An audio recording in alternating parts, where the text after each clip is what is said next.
In July 1518, on the narrow cobbled streets of Strasbourg, a woman known as Frau Troffea stepped outside her home and simply began to dance. She didn't stop. She continued for hours, then days. She danced through a lack of sleep and total starvation, ignoring her husband's pleas to cease. As her body jerked in a relentless, agonizing rhythm, blood pooled in her feet and began to seep into her shoes. Her compulsion proved contagious. Within days, 30 others had joined her.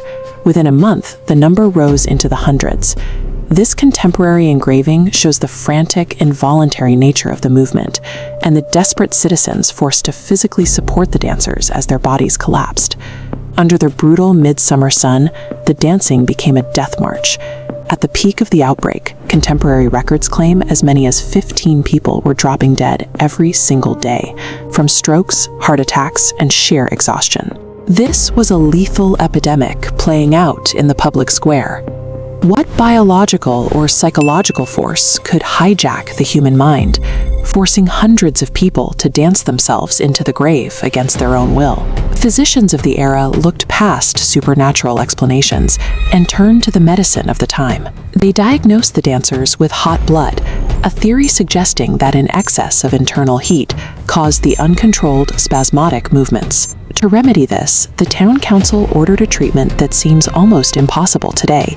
They decided the victims needed to sweat the heat out. They built wooden stages in the horse market and hired professional musicians to play pipes and drums to keep the afflicted moving.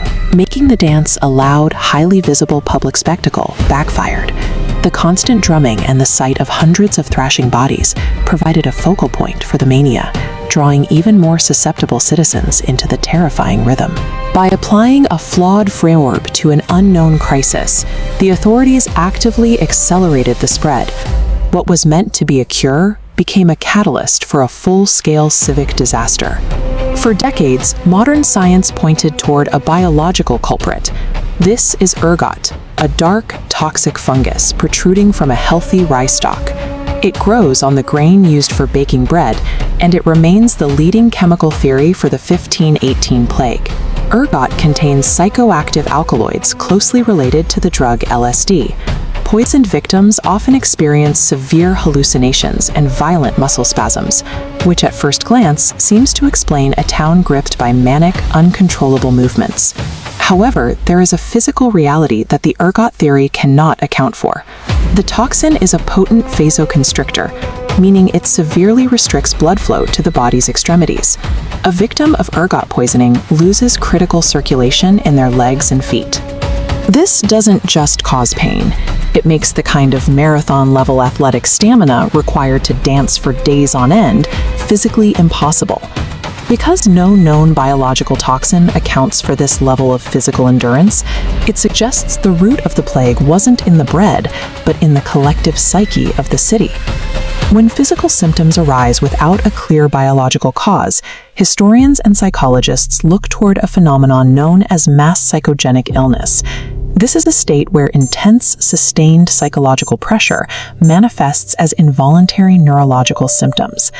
In 1518, the people of Alsace were suffering through a sequence of agonizing traumas. They had endured consecutive failed harvests, resulting in mass starvation, all while new, terrifying diseases like syphilis began to spread through the region. That physical misery was framed by local superstition. This statue depicts Saint Vitus, the patron saint of dancers.